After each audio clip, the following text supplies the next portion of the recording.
नमस्कार दोस्तों, आज हम आपको उत्तराखंड दर्शन की इस वीडियो में उत्तराखंड राज्य में स्थित प्रसिद्ध धाम केदारनाथ धाम अर्थात केदारनाथ धाम के इतिहास के बारे में बताने वाले हैं। यदि आप केदारनाथ धाम के इतिहास के बारे में जानना चाहते हैं तो इस वीडियो को अंत तक जरूर देखें। और हाँ दोस्तों, चैनल पर नए हो तो सब्सक्राइब जरूर करें। केदारनाथ मंदिर भारत के उत्तराखंड राज्य के रुद्रप्रयाग जिले में स्थित है। उत्तराखंड में हिमालय पर्वत की गोद में केदारनाथ मंदिर 12 ज्योतिर्लिंग में सम्मिलित होने के साथ 4 धाम और 5 केदार में से भी एक है। यह उत्तराखंड का सबसे विशाल शिव मंदिर है, जो कटवा पत्थरों के विशाल शिलाखंडों को जोड़कर बनाया गया है। यह शिलाखंड भूरे रंग की है। मंदिर लगभग 6 फुट ऊंचे चबूतरे पर बना है। इसका गर्भगृह प्राचीन है, जिसे 80वीं शताब्दी के लगभग का माना जाता है। केदारनाथ धाम और मंदिर 3 तरफ पहाड़ों से घिरा है। एक तरफ है करीब 22,000 फुट ऊंचा केदारनाथ, दूसरी तरफ है 21,600 ऊंचा खर्चकुंड और तीसरी तरफ है 22,700 फुट ऊंचा भरतकुंड। केदारनाथ मंदिर न सिर्फ 3 पहाड़ बल्कि 5 नदियों का भी संगम है। यहाँ मंदाकिनी, मधुगंगा, सिरगंगा, सरस्वती और स्वर्णगिरी, इन नदियों में से कुछ का अब अस्तित्व नहीं रहा, लेकिन अलकनंदा की सहायक मंदाकिनी आज भी मौजूद है। केदारनाथ धाम के इतिहास के अनुसार केदारनाथ मंदिर में स्थित शिवलिंग 12 ज्योतिर्लिंग में से एक है। ज्योतिर्लिंग के दर्शन मात्र से ही समस्त पापों से मुक्ति मिल जाती है। केदारनाथ मंदिर के किनारे में केदारेश्वर धाम स्थित है।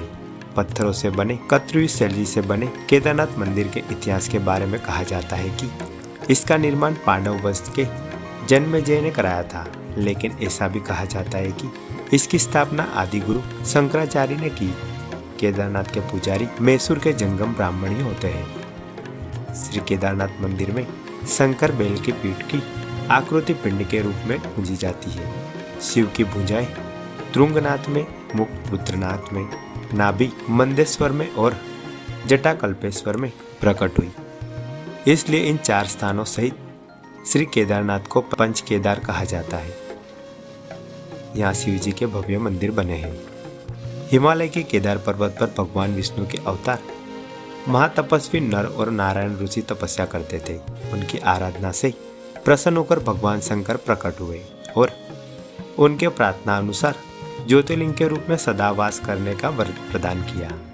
यह स्थल केदारनाथ पर्वतराज हिमालय के केदार नामक श्रृंग पर अवस्थित है।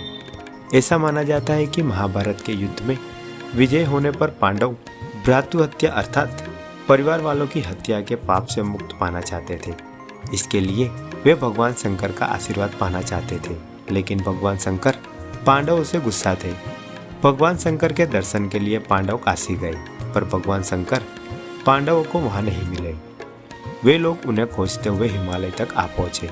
भगवान शंकर पांडवों को दर्शन नहीं देना चाहते थे, इसलिए वे वहां से अंत ध्यान होकर केदार में जा बसे। दूसरी ओर पांडव भी लगन के पक्के थे। वे उनका पीछा करते करते केदार पहुंच ही गए। भगवान शंकर ने बैल का रूप धारण करके अन्य पशुओं में जा मिले। पांडवों को संदेह हो गया कि भगवान शंकर इन पशुओं के झुंड में उपस्थित है।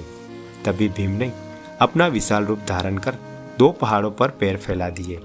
अन्य सब गाय बैल तो निकल गए, पर शंकर जी रूपी बैल का रूप धारण कर पैर के नीचे से जाने को तैयार नहीं हुए। तब भीम पूरी ताकत से बैल पर झपटे, लेकिन बैल भूमि में अंत ध्यान करने लगा। तब भीम ने बैल का पीठ का भाग पकड़ लिया और भगवान शंकर पांडवों की भक्ति दृढ़ संकल्प देखकर प्रसन्न हो गए। उन्होंने तुरंत दर्शन देकर पांडवों को पाप मुक्त कर दिया। उसी समय से भगवान शंकर बैल की पीठ की आकृति पिंड के रूप में श्री केदार धाम में पूजे जाते हैं।